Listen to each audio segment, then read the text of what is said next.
This video is brought to you by Dashlane. Try Dashlane Premium for free on your first device. Just go to dashlane.com/geographics. Use the code geographics to get 10% off. More on them in a bit.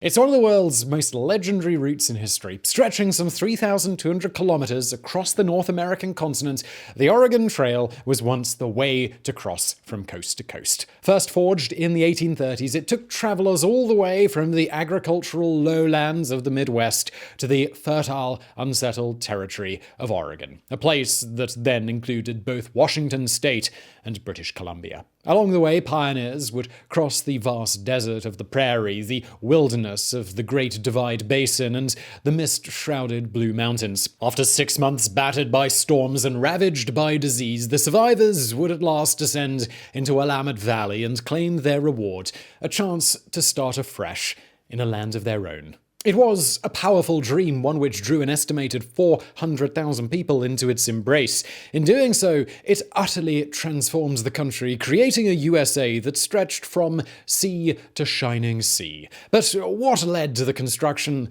of the Oregon Trail, and what was life like for those who braved it? Well, Geographics today are clambering into our covered wagon and setting out west to explore an American icon.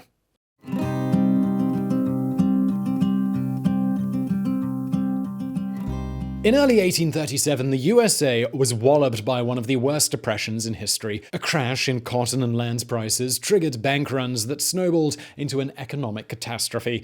Across the lowlands of the Midwest, farms went bankrupt. People were thrown out of work. Combined with recurring malaria epidemics, it created an atmosphere of permanent crisis. The Panic of 1837 ultimately dragged on for 7 years. 7 years of misery, hardship, and unshakable pessimism. For those living through it, it must have seemed like a prison sentence, one they were desperate to escape. Luckily, in 1837 America, the escape hatch was just about to be opened. Its name was the Oregon Trail, and it would soon go down in history. Although it was the economic misery of 1837 that convinced many to head for Oregon, it wasn't the beginning of the trail's story. For that, we need to go back in time, all the way back to the 19th century, to a time when the continent's interior wasn't seen as land to settle, but rather an inhospitable nightmare. As early as 1806, the magnificently named explorer Zebulon Montgomery Pike had declared the Great Plains a desert, and nobody was particularly inclined to disbelieve him. There were two groups of people loony enough or desperate enough to brave Zebulon's desert: trappers in need of animal fur to sell, and missionaries. Let's start off with the trappers. In 1824, Jebediah Smith and Thomas Fitzpatrick joined an expedition that saw them become the first Americans in history to enter California from the east. This was a big deal. At the time, going to California meant jumping on a boat and sailing round the Horn of South America, a journey as long as it was arduous. But a bigger deal was that to get to California, Smith and Fitzpatrick had to rediscover the South Pass. Situated in Wyoming, the South Pass was a 32-kilometer gap in the Rockies that doubled as the easiest way across the Continental Divide. Smith and Fitzpatrick weren't the first to discover it, but they were the first to tell people about it.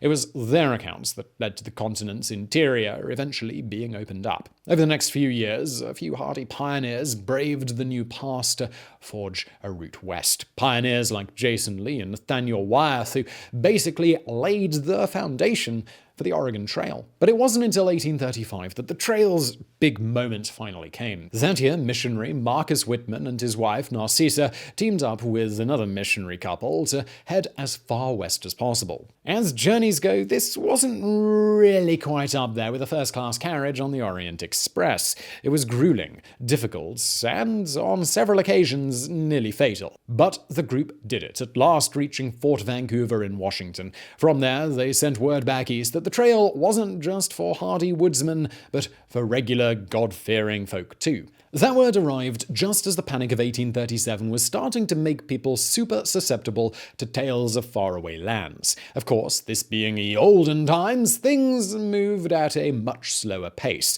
The first wagon train didn't depart on the Oregon Trail until 1841, and even then it only carried a few dozen pioneers. But by 1842, over 100 people were riding west. Marcus Whitman bumped into them on a mission back east and was astounded to see so many people following in his footsteps. But if Whitman thought 100 people was impressive, he had seen nothing yet. The reports of the 1841 settlers were just starting to filter back, adding to the golden image of Oregon that was growing by the minute. Oregon fever was now on its way, and when it hit, it would trigger the greatest migration the continent had ever seen.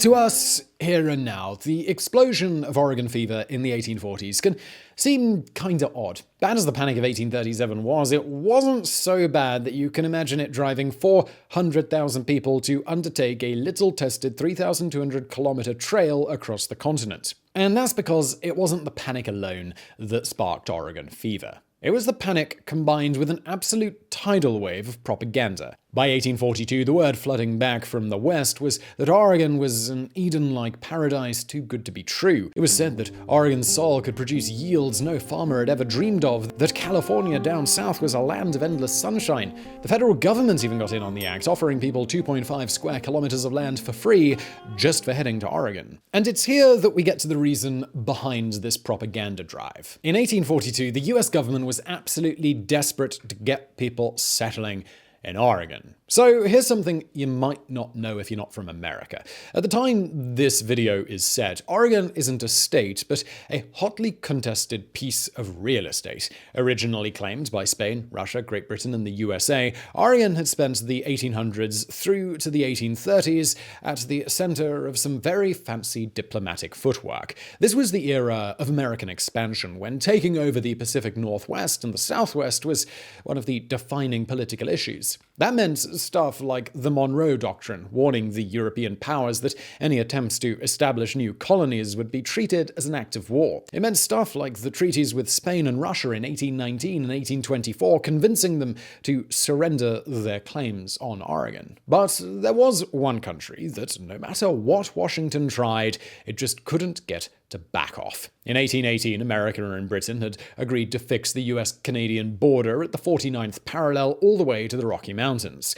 Over the years, the Americans tried to suggest expanding that border to the Pacific, but the British were always like, no. London felt the border should turn off the parallel and follow the course of the Columbia River, basically putting half of modern Washington state into Canada. Washington felt London could kiss its American ass. At first, the two countries were able to agree to disagree. In 1827, they signed a treaty opening Oregon up to joint occupation. But by the time the 1840s rolled into view, the tone had gotten much less agreeable.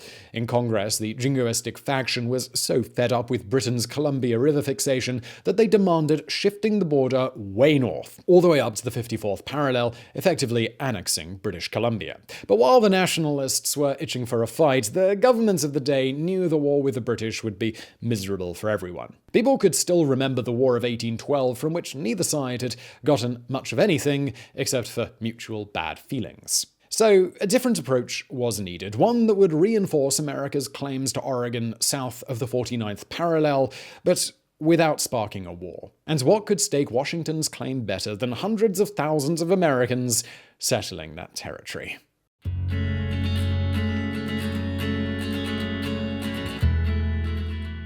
By 1843, this perfect storm of economic misery and government propaganda had turned the Oregon Trail into something everyone wanted to travel. That April, the first pioneers began to assemble near Independence, Missouri for the summer crossing. By May the 13th, nearly 1,000 people were camped out on the prairie, ready to strike out west. It was the biggest migration the trail had yet seen, and it would soon change the fate of America. The majority of those gathered were farming families. They didn't have much, but what they did have they'd crammed into a single Murphy wagon covered with canvas. Not that these were the wagons of the popular imagination. Those big family-sized wagons you picture riding the Oregon Trail, well, most immigrants couldn't afford them.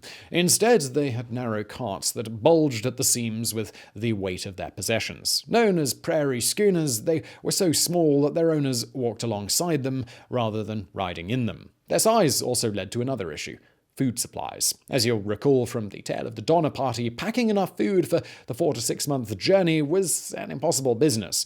Not that most immigrants had to worry too much. After all, there were plenty of buffalo out there to provide a meal should their supplies run out. I mean, it's not like you could hunt an entire species to near extinction, right? At last, on the 22nd of May, 1843, the vast group on the prairie decided it was time to leave. If they waited any longer, there was a chance they'd get trapped in the mountains by blizzards, and, well, we all know how that can turn out. That same day, 1,000 pioneers in well over 100 wagons drove out west, leaving Independence, Missouri behind for the great unknown. Accurate figures seem hard to come by, as we've read that they took with them anything from 700 oxen to over 5,000. But regardless of its true size, it was by far the biggest wagon train the Oregon Trail had ever seen. Unfortunately, this excess led to some teething problems. The first day of travel was less a glorious departure than it was a Three Stooges-style farce. Barely had the train departed than a bunch of oxen bolted, crashing through local lawns and trampling picket fences, while several mules not only refused to go forward, but started heading backwards towards Independence. On top of all that, a bunch of pioneers got into fistfights over stuff like their position in the train, which led to a minor brawl. But things eventually settled down, tempers subdued, mules were retrieved, and oxen were corralled back into line. Finally, the journey proper could begin. As the prairie schooners sailed out onto the Great Plains, the wagon train got its first taste of what was to come. Great storms whipped up, pinning the tiny helpless humans beneath a sky vaster and more violent than any of them had ever seen. Rain soaked through canvas coverings, gales bowled children over, and set the cattle stampeding. It was just the first of roughly a bazillion hardships all the pioneers on the Oregon Trail would encounter over the years. But they didn't turn back. This was it now, America's manifest destiny. These pioneers were going to make it to Oregon, even if it killed them. Now, you might not have to worry about making a dangerous trip across country, but you do have to worry about your online security, and that's where Dashlane comes in. Dashlane is a one-stop shop for all of your digital identity protection needs. If your passwords are all the same, bad idea by the way, you can use Dashlane's password manager to create and securely store complex and unique passwords, making it less likely that your accounts are going to get compromised. They also have a VPN as part of their service, meaning you can browse the internet securely and confidently, even on public Wi-Fi. But not just that, they also actively monitor the dark web to see if your information has been leaked somewhere, and that means that you can just go in and change your passwords before someone breaks into other accounts that share that same password. Plus, Dashlane does what it's always done. It stores your passwords, it keeps your personal data secure, it fills all of those annoying boxes for payment info or passwords for you. So make your life easier, head to dashlane.com/geographics, try Dashlane for free on your first device, and when you decide to upgrade, use my code GEOGRAPHICS and you'll get premium for 10% off. How about that? And let's get back to the video.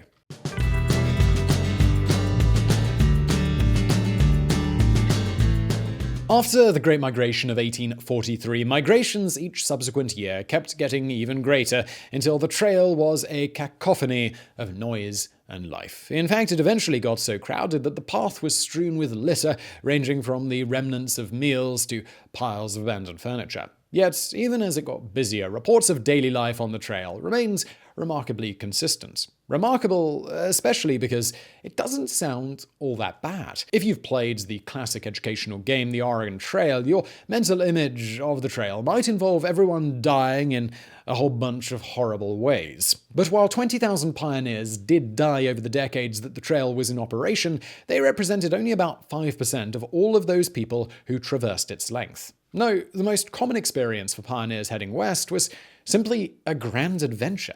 A day in a typical wagon train train usually started early. Around 4 a.m, rifles would be fired to wake everyone up, and then the long, arduous process of yoking the oxen would begin. While that was happening, others would be cooking breakfast over open fires, packing away their tents, or helping unhook the wagons from their protective circle. Finally, after 2 to 3 hours of chaos, someone would fire another rifle, and everyone would begin heading back across the plains. You can almost picture it, the sun breaking through the clouds, shining down on the pioneers, a few mere specks drifting across the endless landscape of the Great Plains.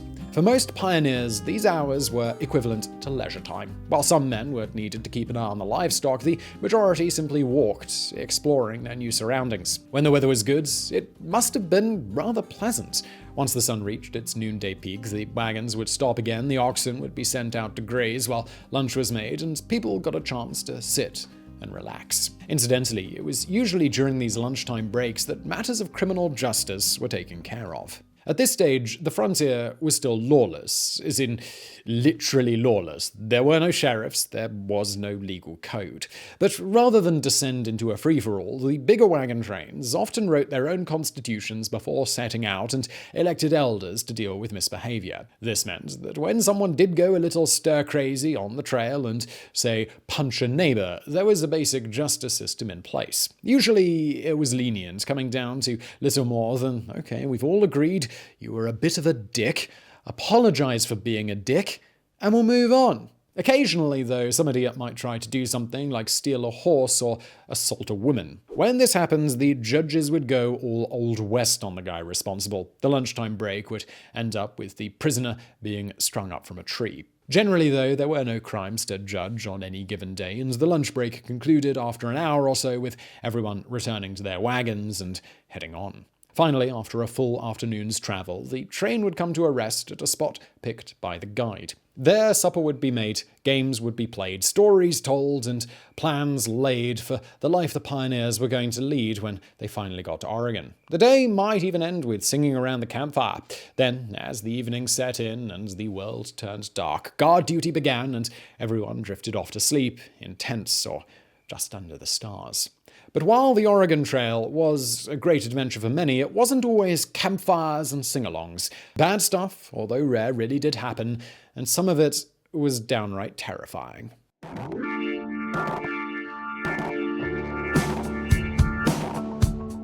The trouble with being in the middle of nowhere is that when things go wrong, they can go really wrong. The pioneers who set out from independence weren't idiots. They knew they were taking their lives in their hands on their 3,000-kilometer journey, but they were often naive about where the real danger lay. For example, Indian attacks were one of the settlers' greatest fears, but they were vanishingly rare. For the first decade of the trail's operation, Native Americans were more likely to guide the settlers than to attack them. Until 1849, only 34 whites and 25 Indians killed one another on the trail.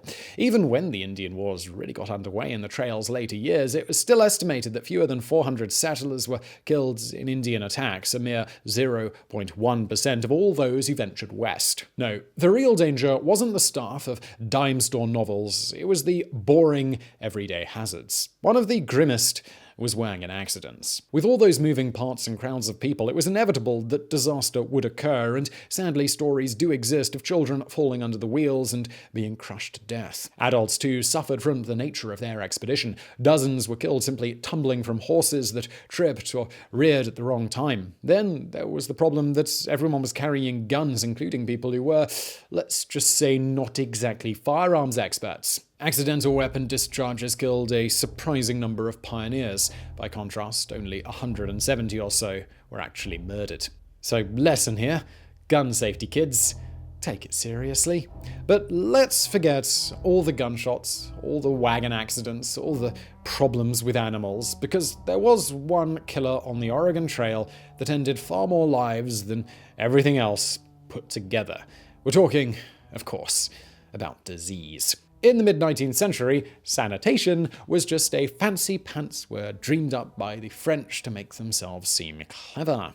Cholera was therefore rampant, laying waste to pioneers by the thousands. It didn't help that medicine was still extremely primitive. Many responded to illness by simply giving themselves a gigantic dose of whatever was on hand. Since what was to hand was often laudanum, that gigantic dose not infrequently turned into a gigantic overdose. Lastly, there was the difficult terrain, especially at the trail's end. In the early days, many pioneers entering Oregon opted to tar their wagons, remove the wheels, and do the last 200 kilometers or so by river. The trouble was, most of them had never tried sailing before, and a river swollen by pre-winter rains was not the best place to learn on the job. Hundreds drowned in the years prior to 1860, their bodies often simply swept away. Those whose corpses were recovered were buried in just simple, shallow graves. Yet the vast majority of pioneers met none of these fates. On average, setting out on the Oregon Trail simply meant arriving several months later in either Oregon or California, tired and weather-beaten, but very much alive. And with the successful crossing behind you, that meant time to start a brand new life.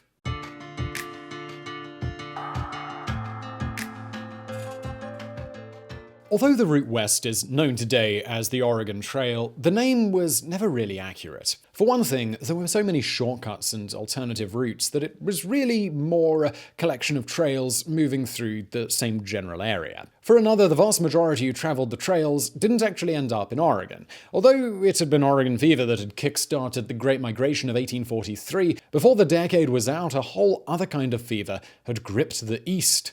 And that, of course, was gold fever. In 1848, gold was discovered in California, leading to the mother of all gold rushes. The following year, so many prospectors headed out west that they became known as the 49ers, hence the name of the football team. But since there was only one easy route across the Continental Divide, they wound up traveling the Oregon Trail most of the way before finally splitting off and heading for California. And just as an interesting aside, those California prospectors were basically the rednecks of the trail. They were the ones who dumped their junk alongside the road, tried to fight the natives, and basically made life miserable for everyone else. At one campsite in Wyoming, so many 49ers dumped their unwanted food haphazardly that it's been estimated nearly 10,000 kilos of bacon was just left to fester outside the walls. Another group who made use of the Oregon Trail were the Mormons. From 1846, several thousand Mormons followed the trail for most of the way before splitting off and heading for Salt Lake City in Utah. There, they founded a city you've probably heard of, and it's still the Mormon center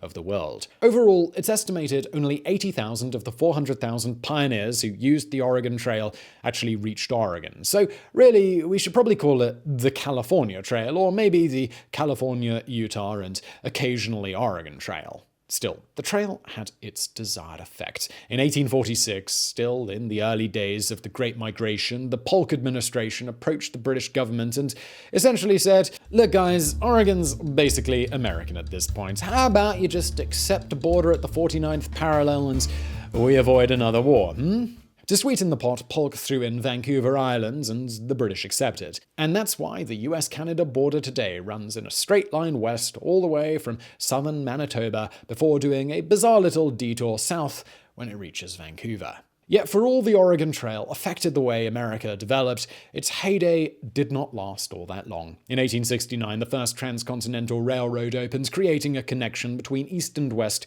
that took days to travel rather than months. Although poorer families continued to use the Oregon Trail all the way up to the 1890s, its time was effectively over. Today, reminders of this pioneering trail still litter the Midwest. In certain places, the indentations made by thousands upon thousands of wagon wheels passing can still be seen. In others, graffiti scratched into the rocks by weary travelers remains visible. But the most visible reminder of the trail is America itself. Without the Oregon Trail, the Pacific Northwest as we know it wouldn't exist. Canada or even Russia could own that territory, while Utah's history would be completely different. The settlement of California, too, may never have happened, nor, on a darker note, the California genocide, in which the original 49ers murdered up to 16,000 Native Americans. In the end, for better and for worse, the Oregon Trail created the modern USA. Take away this one 3,000-kilometer track, and we'd all live in a very different world. The trail itself may be long gone, but its legacy is still very much alive. So I really hope you found that video interesting. If you did, please do hit that thumbs up button below. Do not forget to subscribe. We got brand new videos just like this a couple of times a week. Also, support this show by supporting our fantastic sponsor, Dashlane, who I'm linking to below. And thank you for watching.